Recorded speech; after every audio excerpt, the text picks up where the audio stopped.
برادران اسلام، واجب الاحترام بزرگوں، دوستوں، عزیز ساتھیوں، لائق احترام ماؤں اور بہنوں، اللہ تبارک و تعالی نے انسانوں کی رشد و ہدایت کے لیے انبیاء کا سلسلہ جاری کیا، اور آپ سب کو معلوم ہے دنیا کے اندر، زمین کے اندر سب سے پہلا انسان جو قدم رکھا وہ خود اللہ تبارک و تعالی نے نبی بنا کے اتارا۔ گویا کہ نسل انسانی کی ابتدا نبوت سے ہوئی، علم سے ہوئی، تہذیب سے ہوئی، وقار سے ہوئی، اور اللہ تبارک و تعالی نے انہیں جینا سکھانے کے لیے انبیاء کے ساتھ وحی کا تسلسل رکھا، اور اس کی پیروی کرنے والے یعنی انبیاء کے ساتھ رہنے والے، آپ ان کو کوئی بھی نام سے جوڑ لیجئے، انبیاء کے ساتھی بھی کہہ سکتے ہیں، اصحابی بھی کہہ سکتے ہیں، یا صحابہ بھی کہہ سکتے ہیں، یا حواری کا لفظ بھی آیا ہے، یا حضرت موسیٰ کے اصحاب کا لفظ بھی کہتے ہیں۔ بہرکیف جب بھی انبیاء کرام اس دنیا میں آئے، اس وقت ان کی دعوت اور ان کی جو کوششیں تھی اس حیثیت سے ایک جماعت تیار ہوئی، اور وہ جماعت اس وقت کے لحاظ سے ان کی پیروی کرنے والوں میں سب سے مقدس ترین جماعت کہلائی۔ ہر نبی کی پیروی جو سب سے پہلے کی، اور جنہوں نے ان انبیاء کو دیکھا، ان کی باتوں کو مانا اور ان پر اپنی زندگی کو استوار کیا، اس دین کے لیے اور اس شریعت کے لیے، اس دعوت و توحید کے لیے اپنی جان مال قربان کی، ان کی مدح ہمیشہ سے ہوئی، ان کی باتیں ہمیشہ سے رہ گئی، اور اللہ تبارک و تعالی نے ان کے ذکر خیر کو باقی رکھا۔ یہی سلسلہ ہے حضرت آدم علیہ السلام سے لے کر جناب محمد الرسول اللہ صلی اللہ علیہ وسلم تک۔ اب آئیے دوسری بات کی طرف۔ جیسے انبیاء کرام میں سب سے مقدس ترین ہستی، بلکہ اگر میں کہوں انبیاء و رسل میں سب سے مقدس ترین ہستی، اگر میں یہ کہوں تو بھی بیجا نہیں ہے کہ مخلوقات کے اعتبار سے سب سے معظم اور معزز ترین ہستی جناب محمد الرسول اللہ صلی اللہ علیہ وسلم ہے، بلکہ اس سے بڑھ کے میں کہوں کہ رب العالمین کو چھوڑ کر کائنات میں عظمت اور عزت اور رفعت کسی نے رب العالمین نے دی ہے، وہ جناب محمد الرسول اللہ صلی اللہ علیہ وسلم ہے۔ تو جیسے جس نبی کے ساتھی جس حیثیت سے مقدس ہوئے، ویسے ہی اللہ کے رسول کے ساتھی صحابہ یا حواری یا اصحاب تمام انبیاء کے اصحاب سے مقدس ہوئے۔ یہ اصول ہے نا جی، اس اصول کو سمجھ لیں گے۔ جس موضوع پر مجھے بولنا ہے وہ بہت اچھی طرح، اور آج کے تناظر میں جو مجھے بولنا ہے، ہاں آج ہم 9 محرم کا روزہ بھی رکھے ہوئے ہیں، تاکہ 10 کا کنٹینیو رکھیں گے، بہت سے لوگ رکھے ہوئے ہوں گے، یا کوئی رکھنے کے لیے 10 سے 11 چنا ہوگا۔ بہرکیف جو 9 محرم کا آج کا دن ہے، جس حیثیت سے اہمیت رکھتا ہے، اس حیثیت کو تو ہم نے بھلا ہی دیا۔ بدعات و خرافات کو ایسے جوڑا کہ اس کا اور اس کا کوئی تعلق نہیں ہے۔ عزت، احترام، حرمت جس نے جس مہینے کو اللہ کے رسول اللہ نے دی، اس کو تو بھلا دیا۔ ماتم، گالی گلوچ اور سبیلیں، پتہ نہیں کیا کیا عجیب و غریب ویسی چیزیں، رسومات لے آئے، جن کو دیکھ کے ایک عامی مسلمان بھی کہہ سکتا ہے کہ یہ دین نہیں ہو سکتا۔ اگر یہ دین اسلام ہے تو پھر اسلام ہی نہیں ہے۔ یہ حالات کر دیے ہم، اللہ ہی محفوظ رکھے۔ میرے کیف میری ٹاپک وہ نہیں ہے، اس بات سے میں زیادہ تفصیل میں نہیں جا سکتا، لیکن اس تناظر میں اچھی طرح یاد رکھ لیجئے، سب سے بڑا ٹارگٹ جو ہوتا ہے وہ اصحاب رسول اللہ صلی اللہ علیہ وسلم پر گالی گلوج یا ان کے احترام میں گستاخی ہوتا ہے۔ میرے بھائیوں سمجھو، سب سے پہلا اصول انبیاء کرام میں جیسے جناب محمد الرسول اللہ صلی اللہ علیہ وسلم محترم و مکرم ہے، ان سے بڑھ کر کوئی نہیں ہے، حتیٰ کہ وہ اولاد آدم میں سے ہیں لیکن آدم سے بھی معزز ہے۔ ہاں، حضرت ابراہیم کی نسل سے ہیں اور حضرت ابراہیم ابو الانبیاء ہیں، ان کے بعد جتنے نبی آئے حضرت ابراہیم کی نسل میں علیہ السلام، لیکن حضرت ابراہیم سے بھی مقدس ہیں۔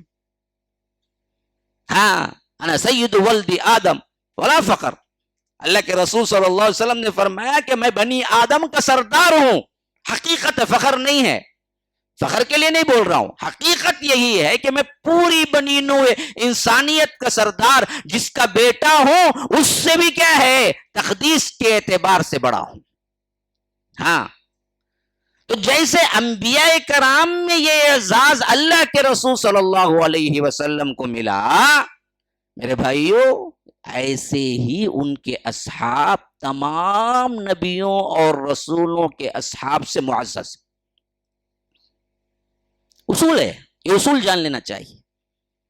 ہاں، ہر نبی کو کچھ نہ کچھ ساتھی ملے، حضرت آدم سے لے کر جناب محمد الرسول اللہ صلی اللہ علیہ وسلم تک ملے، لیکن جیسے ساتھی اللہ کے رسول کو ملے ویسے کسی کو نہ ملے۔ جیسی عزت احترام رب نے ان کی بیان کر دی ویسے کسی کی نہیں بیان کی۔ جو تقدیس اور جنت کا وعدہ ان سے ہو گیا، اس سے پہلے کے لیے ویسی آیتیں نازل نہیں ہوئی۔ سب سے پہلا پوائنٹ، اسی واسطے ہم دیکھتے ہیں کہ اللہ کے رسول صلی اللہ علیہ وسلم کے صحابہ کے فضائل پر مشتمل صرف آیات جمع کر لیں، جہاں تک میری ناقص علم ہے اور ناقص تجزیہ ہے، ریسرچ ہے، میں نے خود دیکھا ہے کہ 50 آیات صرف صحابہ کے فضائل پہ ہم نکال سکتے ہیں قرآن سے۔ 50 گنتی کے، یہ نہیں اندازن بڑھوتری کے لیے جو کہتے مبالغے میں، وہ نہیں کہہ رہا ہوں، 50 آیات۔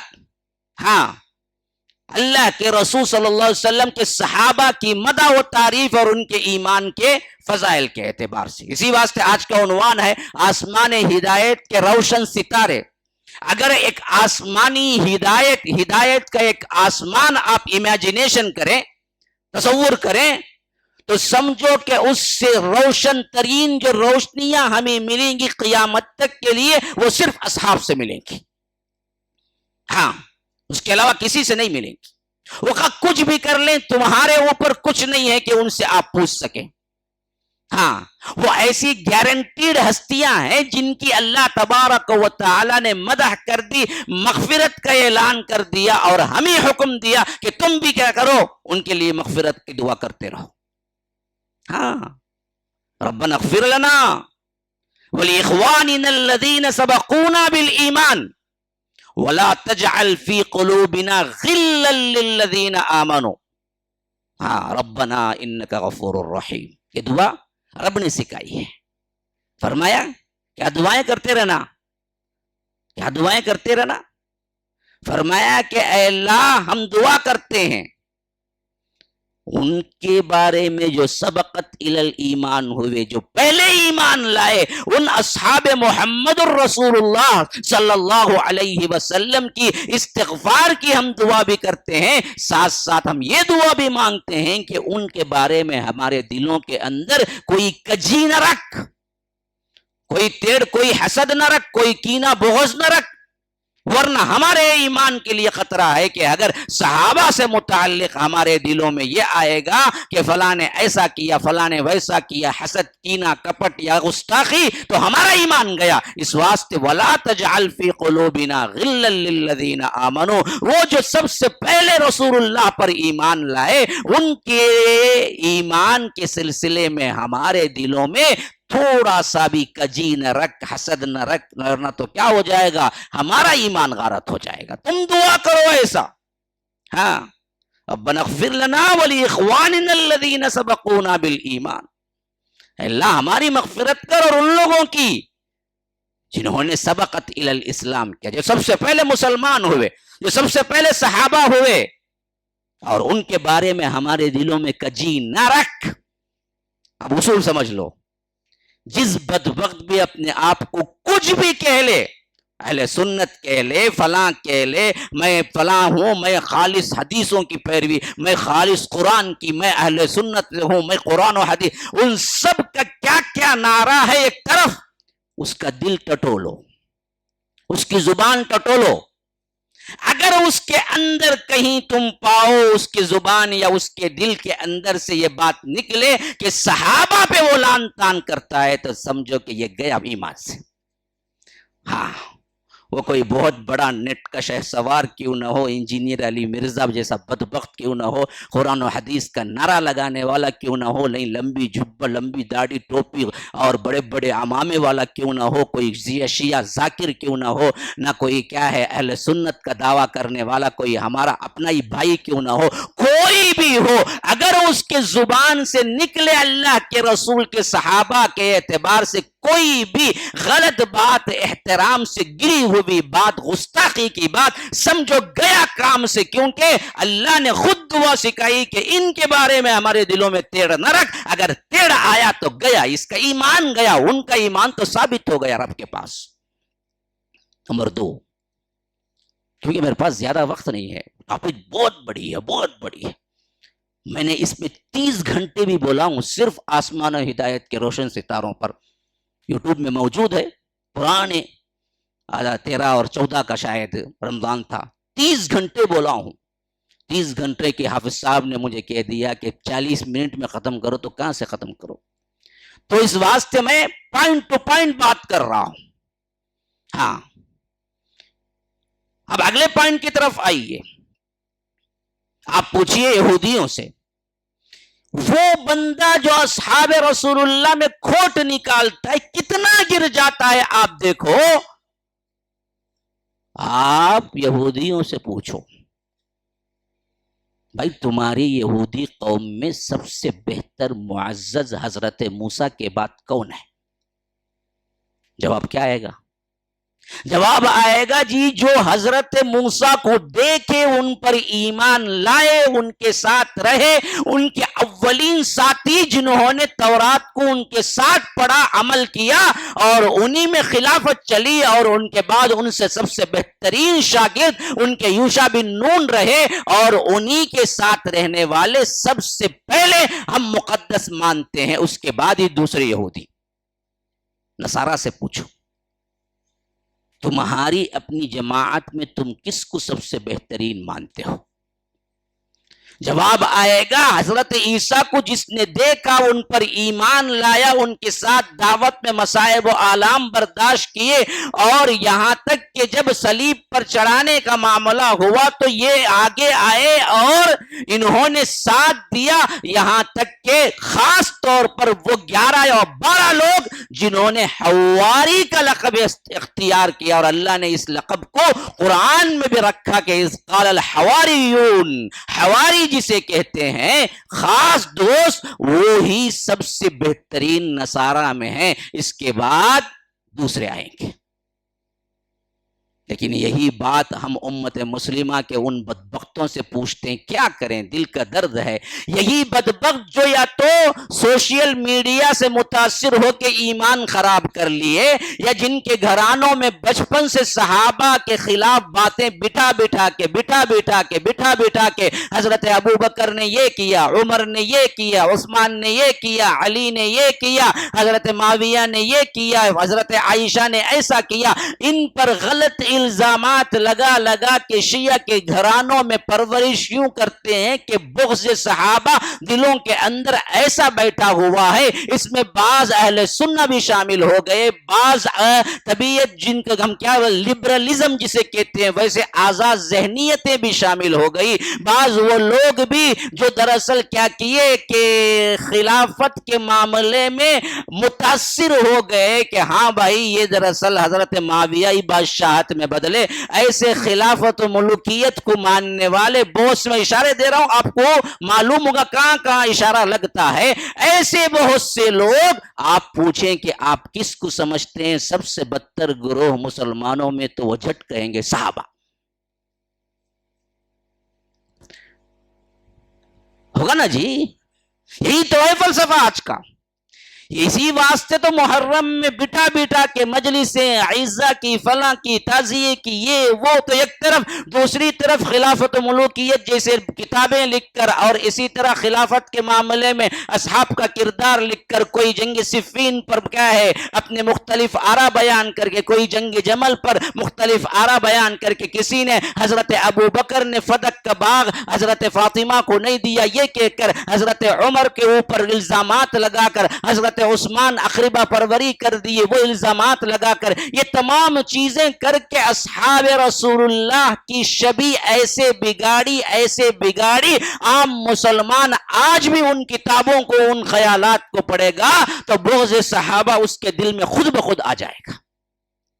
گویا کہ مسلمانوں کا ایک طبقہ اتنا بدترین ہے جو یہودیوں سے بھی بدتر ہو گیا، نصرانیوں سے بھی بدتر ہو گیا. وہ تو اپنے خیر القرون کے سب سے بہتر ساتھی جو ان کے انبیاء کے ساتھ رہے ان کو مانا، لیکن آج ہم میں ایسے گروہ پیدا ہو چکے ہیں اور ان کا زیادہ زور ہے جو کہتے ہیں کہ نہیں، یہ صحابہ اللہ کے رسول صلی اللہ علیہ وسلم کے بعد سب کے سب کافر ہو گئے، نعوذ باللہ. یہ اکا دکا چھوڑ کر، اگر کافر کا درجہ نہیں تو بھی ان کے اندر ایمان نہیں تھا، مال و دولت کے لیے جنگیں لڑی، دنیا کے لیے انہوں نے ایک دوسرے پر تلوار اٹھائی، ہزاروں کے قتل ہوئے، اور غازب تھے یہ سب لوگ. اللہ کے رسول کی وراثت کو تقسیم نہیں کیے. حضرت عمر نے ان کو پیٹا مارا، فلاں کو ایسا کیا، حضرت عثمان نے اپنے اقربہ پروری، اپنے جتنے عزیز و اقارب ہیں سب کو سیٹوں پہ بٹھا لیا، ایسی سیاست کی کہ کسی دوسرے کو کوئی عہدہ ہی نہیں دیا، اس واسطے ان کو قتل کی. یہ تمام باتیں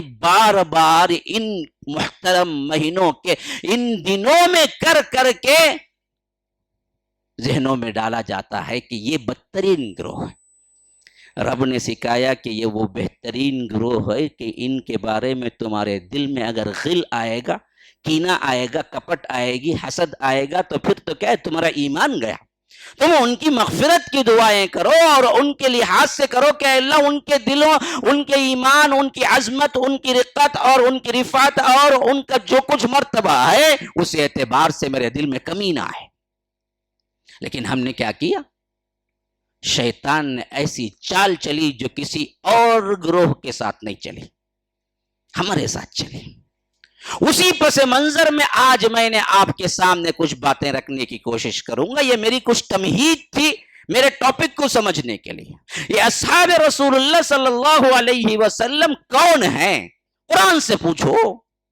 وہ قرآن جو رب العالمین کا کلام ہے، وہ کلام جو شہنشاہوں کا شہنشاہ جب بات کرتا ہے تو بالکل حق بات کرتا ہے کہ وَمَنْ أَصْدَقُ مِنَ اللَّهِ قِيلًا. اللہ سے بہتر اور سچی بات کس کی ہو سکتی ہے؟ وہ کہتا ہے سورہ فتح، سورہ نمبر 48، آیت نمبر آخری 29، فتح کی آخری آیت، فرمایا محمد الرسول اللہ. ہاں، بہت کم جگہ اللہ تبارک و تعالی نے لفظ محمد استعمال کیا ہے، صلی اللہ علیہ وسلم. میرے ماں باپ قربان ہو، کم از کم صلی اللہ علیہ وسلم تو بول لو. اتنی مشکل بات نہیں ہے کہ داڑھ وغیرہ نکل کے نیچے گر جائیں گے یا کیا ہے زبان کٹ کے ٹکڑے ہو جائے گی. اتنا تو مشکل نہیں ہے نا. کچھ تو محبت کا اظہار ہو. جس نبی نے ہمارے لیے راتوں کو رو رو کے استغفار کیا، ہمارے گناہوں کے لیے راتوں کو رو رو کے جس نبی نے کیا ہے ہمارے لیے استغفار مانگی، ان کے لیے اتنا بھی نہیں ہے کہ کم از کم نام آئے یا ذکر آئے تو صلی اللہ علیہ وسلم ہی کہہ لیں. اللہ ہی ہمیں معاف فرمائے. تو فرمایا محمد الرسول اللہ، تاکہ جان لے صحابہ کا ذکر ہو رہا ہے. لفظ محمد کو آپ کو معلوم ہے پورے قرآن میں صرف 4 جگہ محمد آیا ہے، 4 ہی جگہ ہے. بقیہ بہت جگہ آیا ہے رسول اللہ یا نبی یا ایھا الرسول یا ایھا النبی. ہاں، وَاعْلَمُوا أَنَّ فِيكُمْ رَسُولُ اللَّهِ. ہاں، محمد لفظ 4 ہی جگہ پورے قرآن میں آیا. عمران میں آیا وما محمد الا رسول، وہاں محمد آیا ہے. اور اسی طرح احزاب میں آیا 140 ما کان محمد ابا احد من رجالکم، محمد آیا صلی اللہ علیہ وسلم. اسی طرح سورہ محمد ایک سورہ ہی ہے، اس میں دوسرے نمبر کی آیت بما نزل علی محمد. چوتھی جگہ یہ ہے جہاں سورہ فتح کی میں آیت پڑھا ہوں کہ محمد رسول اللہ. محمد مبتدا ہے، خبر رسول اللہ ہے. ابن کثیر رحمہ اللہ یہی اس کی ترکیب بتاتے ہیں. تو معنی کیا ہوا؟ محمد صلی اللہ علیہ وسلم اللہ کے رسول ہیں کا معنی پیدا ہو گیا. مبتدا خبر میں کیا ہو جاتا؟ یہ معنی پیدا ہو جاتا. ورنہ ترجمے میں دیکھیں محمد رسول اللہ نہیں، ترجمہ یوں ہوگا کہ محمد اللہ کے رسول ہیں صلی اللہ علیہ وسلم. گویا کہ اللہ نے فرمایا کہ جتنے مدح کے الفاظ ہیں، جتنے تعریف کے الفاظ ہیں، جتنی ان کی فضیلت ہے، وہ سب بیان کرنے کے مقابلے میں ایک لفظ رسول اللہ بول دو تو تمام تعریفات کی دی اینڈ ہو جاتی ہے. اس سے بڑی تعریف ہی کوئی نہیں ہے میرے محمد کی کہ میں کہہ دوں کہ وہ میرے رسول ہیں، بس مسئلہ ختم صلی اللہ علیہ وسلم. اس بات سے کوئی دوسری صفت آئی نہیں وہاں پر، سیدھے آئی اس کے بعد ان کے ساتھیوں کی صفت. پہلے مدح محمد الرسول اللہ کی، اور مدح میں سب سے ٹاپسٹ جو لقب تھا وہ لقب محمد اللہ کے رسول ہیں صلی اللہ علیہ وسلم. اس سے بڑی کوئی تعریف نہیں ہو سکتی، یہ میرے رسول ہیں. اب اگلی تعریف والذین معہ. یاد رکھو یہ لفظ ہے نا تماچا ہے، تماچا ان تمام بدبختوں کے لیے جنہوں نے رسول اللہ کے اصحاب پر کچھ نہ کچھ لان تان کرنے کی راہیں نکالی. فرمایا معہ، کیا ہو گیا؟ ان کے ساتھ ہیں. ان کا ایمان نہیں بولا، ان کی تابعداری نہیں بولا، ان کی پیروی کرنے والے نہیں بولا، بڑے نمازیں پڑھنے والے نہیں بولا، بڑے عبادت گزار نہیں بولا، بہت تہجد گزار نہیں بولا، بڑے نوافل ادا کرنے والے نہیں بولا. اگر یہ تمام کوئی صفتیں آتی تو بعد میں آنے والا بھی کہہ سکتا کہ اس کی برابری میری بھی ہو سکتی ہے، میں بھی اس تعریف کے اندر آ سکتا ہوں. رب نے فرمایا کہ کوئی نہیں ہے اس مرتبے تک جس مرتبے پہ یہ پہنچے ہیں. کون پہنچے؟ معاہ، جو ساتھ تھے. ساتھ تم بھی نہیں تھے، ہم بھی نہیں تھے، تمہارے باپ دادا بھی نہیں تھے، میرے باپ دادا بھی نہیں تھے. جب یہ قرآن اترا، جب اللہ کہہ رہا تھا جو ساتھ ہیں، تو کون تھے وہ صرف اصحاب تھے. ساتھ تو کوئی نہیں دعویٰ کر سکتا نا جی. ساتھ تو صرف وہی ہوئے جنہوں نے اللہ کے رسول کو دیکھا، ساتھ رہے، ان کی زندگی میں پیدا ہو گئے اور ایمان کی. اب کون یہ ساتھ؟ کون؟ اس کا ڈیفینیشن تعریف کیا ہے؟ من لقی النبی صلی اللہ علیہ وسلم مسلمن ومات علی الاسلام. یہ متفق علیہ طور پر سب کا اجماع ہے کہ صحابی کا معنی یہی ہے، تعریف یہی ہے، اس میں کوئی اختلاف کسی کا نہیں ہے. ابن حجر اسقلانی نے بھی یہی تعریف لکھی رحمہ اللہ الاصابہ فی تمییز الصحابہ کے اندر کہ وہ شخص جو اللہ کے رسول صلی اللہ علیہ وسلم سے ملاقات کی ہو حالت ایمان میں اور مرا ہو حالت اسلام میں، وہی معہ ہے. والذین معہ، اللہ کے رسول کے ساتھ رہے. کون؟ من لقی النبی صلی اللہ علیہ وسلم، اللہ کے رسول صلی اللہ علیہ وسلم سے جس نے حالت ایمان میں ملاقات کر لی ہو. دیکھا ہو یہ لفظ نہیں لایا. بعض لوگ کہتے جنہوں نے دیکھا ہو، لیکن جو نیچرلی جن کی آنکھیں نہیں تھی، اندھے ہیں، بعض اندھے صحابہ بھی تھے. اگر یہ شرط رکھ دیں گے کہ جس نے حالت ایمان میں دیکھا ہو اور حالت ایمان میں وفات پائی ہو، تو پھر تو وہ تمام صحابہ نکل جائیں گے جو صحابہ نابینا تھے. تو اس واسطے اصول جو بنا وہ کیا تھا؟ دیکھنے کا نہیں، ملاقات کا. جو ملاقات کیا ہو، کیونکہ عبداللہ ابن ام مکتوم بہت بڑے صحابی لیکن نابینا تھے، انہوں نے اللہ کے رسول کو دیکھا نہیں. 2-3 مرتبہ مدینے کا امیر بنایا اللہ کے رسول صلی اللہ علیہ وسلم نے اپنی زندگی میں. جب باہر جانے کا اتفاق ہوا تو حضرت عبداللہ ابن ام مکتوم کو امیر بنایا، اتنے بڑے صحابی، لیکن دیکھے نہیں. تو اس واسطے کیا ہوا؟ صحابی کون ہے؟ صحابی وہ ہے جس نے حالت ایمان میں ملاقات کی اور حالت ایمان میں وفات پائی، پھر تو اس کا مرتبہ جو اتنا بڑھتا ہے اتنا بڑھتا ہے اتنا بڑھتا ہے اتنا بڑھتا ہے، کائنات کے جن جن کو تم بڑے اور اولیاء سمجھتے ہو ان تمام کو ملا لو، خواہ وہ امام ابو حنیفہ کیوں نہ ہو، امام مالک کیوں نہ ہو، امام احمد ابن حنبل کیوں نہ ہو، امام شافعی کیوں نہ ہو، امام بخاری کیوں نہ ہو، جنید بغدادی کیوں نہ ہو، عبد القادر جیلانی کیوں نہ ہو، تم جتنے جتنے کو سمجھتے ہو بڑے ان سب کو ملا لو، ان کروڑوں کو ملا کر ان کی پوری زندگی کی عبادت ایک طرف اور ان کا ایک صدقہ ایک طرف برابر نہیں ہو سکتا. یہ میری بات نہیں ہے، بخاری کی حدیث ہے. یہ جاوید کی بات نہیں ہے کہ آپ رد کر دیں کہ آپ جو چاہے بول دیتے ہیں مول صاحب، نہیں، یہ بخاری کی روایت ہے.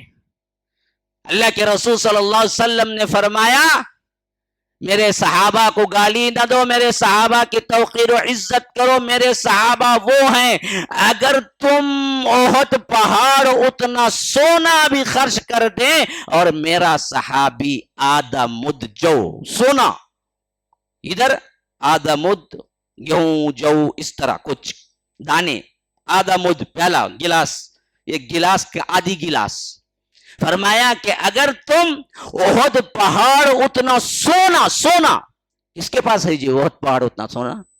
ہاں رہا تو بھی دیں گا انہیں، 100 مرتبہ دیکھیں گا پھر سونگت نہیں، دیکھ لے کچھ بیٹھ جائیں گا، اتنا بڑا سونا ہے نا بول کے. ہاں پہلے ہے نہیں کسی کے پاس، رہا تو نیند نہیں آئیں گی اسے، وہ پورا اٹھا کو اللہ کی راہ میں دینا ہوں گا.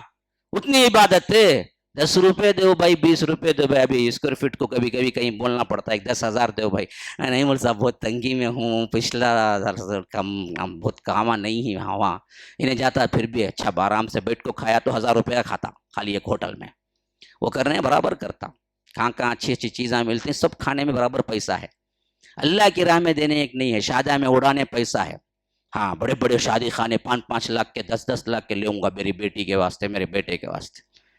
بھائی اللہ کی راہ میں دو بھائی، فلاں غریب یتیم ہے بھائی، بیچاری بیوہ ہے بھائی. نہیں ملتا میرے پاس پیسہ نہیں، اپنے کو معلوم نہ بہت نقصان ہوگا کرونا کے بعد. اب یہ بہت بڑا ایک یہ مل گیا سب کو، کون ہونا کرونا کے بعد بہت نقصان ہے. جی کرونا کے بعد کھائی نہیں تمہیں، ہوٹل گئی نہیں کرونا کے بعد تمہیں، ہیں بولو سچ بولو.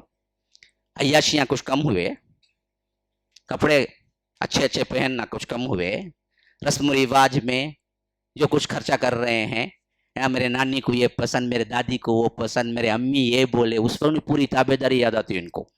اس سے پہلے ایک چالا کو دیتا نہیں، لیکن وہ ٹائم پہ جب اپنا من ہوتا تو بولتا کہ ان کو یہ پسند ان کو وہ پسند، اس واسطے کر. احد پہاڑ اتنا سونا اس کے قبضے میں آئے اور وہ پہاڑ اتنا سونا وہ اللہ کی راہ میں دے، تب بھی تم کچھ نہیں پہنچ سکتے. میرے صحابہ صرف آدھا مد اگر اللہ کی راہ میں خرچ کریں تو وہ دونوں برابر نہیں ہو سکتے. یہ ہے صحابی. ہاں کوئی بھی ہو اگر اس تعریف میں آ جائے، آپ یہ نہیں کہہ سکتے ہاں بھائی یہ فضیلت رنگی لیکن حضرت ابو بکر کے واسطے رنگی، حضرت معاویہ کے واسطے بھی ہے کیا؟ ہے 100%. ادنا سے ادنا ترین صحابی کی بھی یہی حیثیت ہے کہ وہ غیر صحابی کے لحاظ سے ایک احد پہاڑ اتنا سونا بھی خرچ کر دے اور اللہ کے رسول کا ایک صحابی آدھا مد خرچ کرے تو وہ ثواب میں اس سے بڑھ کر ہے اور یہ ثواب میں اس سے کم ہے. یہ ہے فضیلت. تو اس لیے فرمایا والذین معہ، جو اللہ کے رسول صلی اللہ علیہ وسلم کے ساتھ ہیں ان کی مدح کرتے ہوئے فرمایا وہ کون ہیں، ان کی صفات کیا ہیں.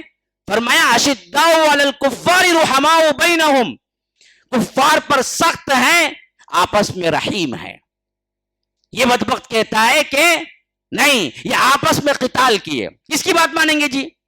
سنو نا ذرا، آپ توجہ دے کے سنو. آج ہمارا شیعہ ذاکر بیٹھ کے کہتا ہے، ذاکر کا تو نام نہیں بھائی، وہ بولتے نا کیا ہے، کپڑے پھاڑ پھاڑ کو رو رو کو پڑتے نا، ان کو بولتے ذاکر.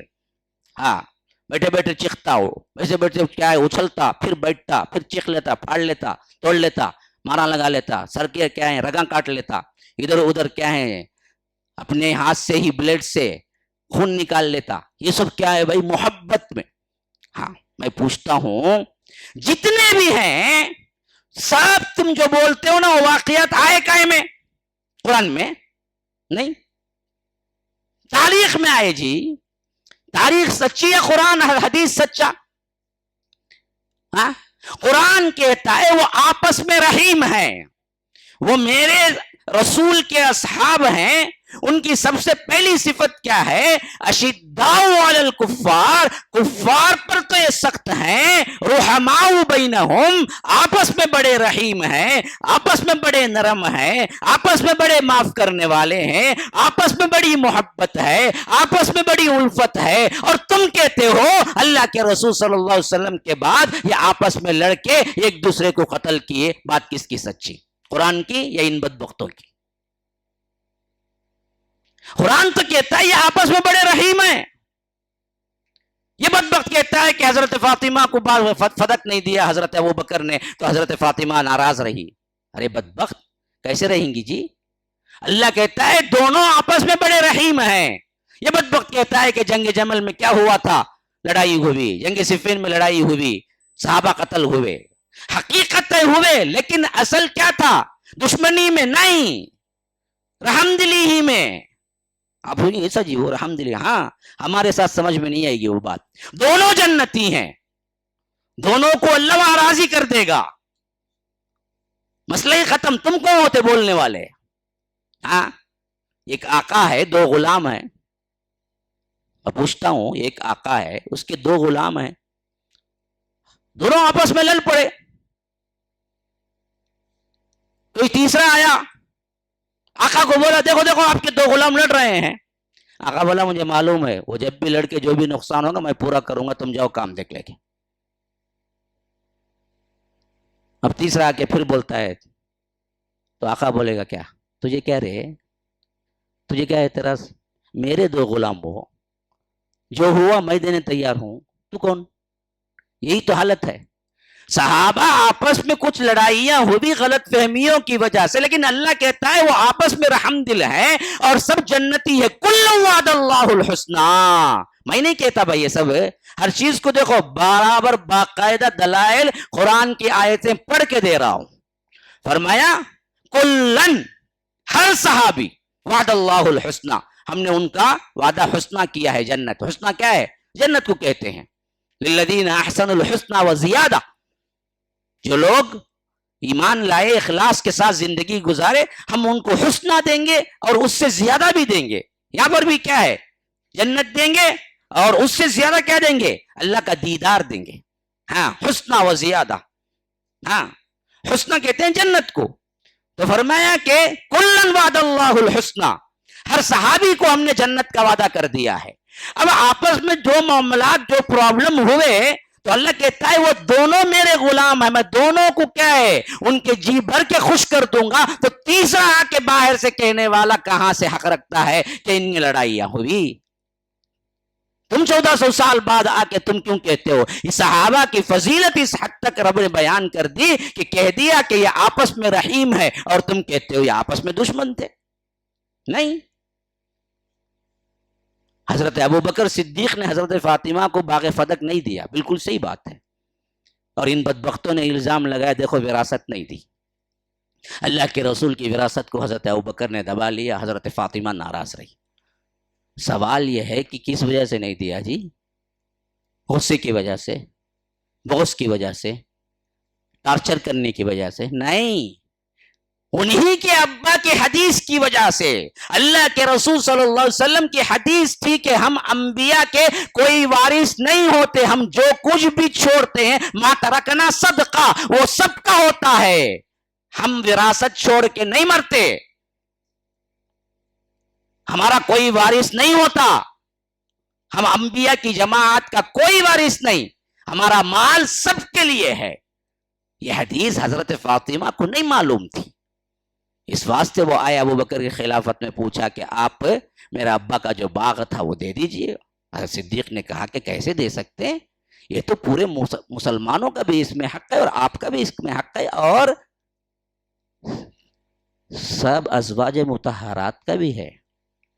اور اس میں ٹویسٹ کیا ہوا جی، بہت بڑا ٹویسٹ جو کی وہ کیا تھا، بدبخت آج بھی لے کے ابو بکر صدیق پہ لعن طعن کرتے ہیں کہ حضرت فاطمہ کو انہوں نے باغ فدق سے وراثت نہیں دی، لیکن کیا وراثت میں صرف بیٹی آتی ہے یا بیوی بھی آتی ہے نا؟ ذرا سوچو، وراثت میں صرف بیٹی کا حق آتا ہے نہیں، بیوی کا بھی حق آتا ہے نا؟ کیا بھائی سمجھ نہیں ہے؟ بیوی کا حق آتا ہے نہیں آتا ہے وراثت میں؟ آتا ہے۔ تو پھر دو بیٹیاں تو ان کی اپنی تھی نا جی، کہ ایک صدیق اکبر کی بیٹی عائشہ کا بھی حق گیا، ایک حضرت عمر کی بیٹی حفصہ کا بھی حق گیا، ان دونوں کو خود کی بیٹیوں کو بھی تو نہیں دی نا۔ تو مسئلہ یہاں کیا نہیں تھا، فاطمہ کو نہیں دینے کا نہیں تھا رضی اللہ عنہا، بلکہ مسئلہ اللہ کے رسول کی حدیث تھی جو حضرت فاطمہ کو معلوم نہیں تھی۔ جب معلوم ہوئی تو وہ راضی ہو گئی، وہ آج تک بھی کسی کا نہیں ہے، یاد رکھو۔ وہ باغ فدق آج بھی سعودیہ میں موجود ہے، اور وہ باغ اب بھی گورنمنٹ کے کاموں میں اور مسلمان یتیموں اور مسکینوں کے کاموں میں آتا ہے۔ اس کی جو بھی آپ کو وہاں سے وہ چیز پیسہ آتا ہے وہ پیسہ اسی میں خرچ ہوتا ہے۔ آج تک بھی سعودی حکومت برابر اس کا انتظام کر کے رکھی ہوئی ہے، کیونکہ وہ سب کا تھا۔ اللہ کے رسول کے خاندان کا حق سب سے زیادہ، اس کے بعد مساکین، اس کے بعد فقیر مسکین، سب کے لیے تھا۔ وہ اللہ کے رسول کی زندگی میں بھی وہی تھا، بعد میں بھی وہی تھا۔ اور ایک سب سے اہم ترین پوائنٹ کی بات، صدیق اکبر پر لعن طعن کرنے والے، یہ جو ذہنیت رکھتے ہیں صحابہ پر اعتراض کرنے والے، وہ کہتے ہیں کہ صدیق نے نہیں دیا، عمر نے نہیں دیا، عثمان نے نہیں دیا، فلاں۔ میں پوچھتا ہوں کہ ایک زمانے میں خود جن کو تم خدا رب بنا کے بیٹھے ہوئے حضرت علی، ان کے ہاتھ میں بھی تو آیا باغ فدق، ہاں؟ ان کی بھی تو 4.5 سال خلافت تھی، انہوں نے کیوں نہیں دیا جی؟ تب وہ بھی تو نہیں دیے، تب ان پہ بھی الزام لگاؤ، ان پہ کیوں نہیں لگاتے؟ صدیق اکبر نے نہیں دیا تو غاصب ہوئے، ہاں؟ حضرت عمر نے نہیں دیا تو غاصب ہوئے، حضرت عثمان نے نہیں دیا تو لعن طعن کیا، شہید کر دیا بدبختوں نے۔ اگر یہ معاملہ تھا تو حضرت علی کے پاس بھی تو خلافت میں تھا 4 سال، انہوں نے بھی تو نہیں دیا اپنی زندگی میں، وراثت تقسیم نہیں کی۔ تو معلوم ہوا ان کو بھی پتا تھا، اللہ کے رسول نے صاف کہہ دیا تھا کہ ہم انبیاء کے کوئی وارث نہیں ہوتے ہیں، ہم جو کوئی بھی چھوڑ جاتے ہیں وہ مسلمانوں کے لیے ہوتا ہے، ہماری وراثت تقسیم نہیں ہوتی۔ ما ترکنا صدقہ، جو بھی چھوڑے وہ صدقہ ہے۔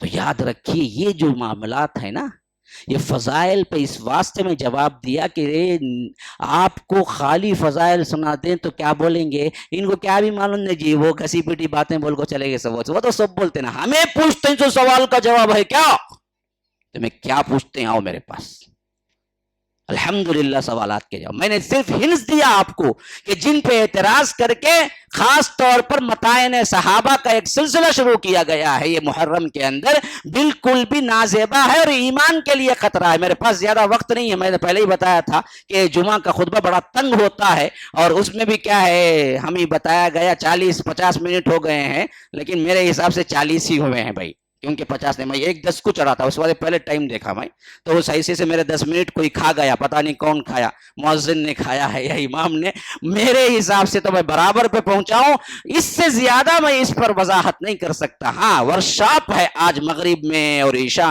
مغرب میں آج اور ہفتے میں مغرب میں اور اتوار میں مغرب میں، 3 دن صحابہ پر ہی ہے، انشاءاللہ میں اس میں کنٹینیو کروں گا۔ لیکن ایک بات کان کھول کے سن لو، صحابہ کیا کیے اس سے ہم کو مسئلہ نہیں، صحابہ پر ایمان اس اعتبار سے رکھنا کہ وہ ایمان والے، اخلاق والے، احترام والے اللہ کے نیک بندے، سب کے سب جنتی ہیں۔ اگر اس عقیدے میں خرابی ہوئی تمہارا عقیدہ گیا۔ صحابہ کے جنت میں جانے میں تو کچھ شک نہیں ہے، لیکن تمہارے جنت کے جانے میں شک ہو جائے گا، اس واسطے عقیدہ درست رکھو. ھذا وباللہ التوفیق وصلی اللہ وسلم علی نبینا محمد. اسأل اللہ لی ولکم ولسائر المسلمین من کل ذنب فاستغفروه انه هو الغفور الرحیم.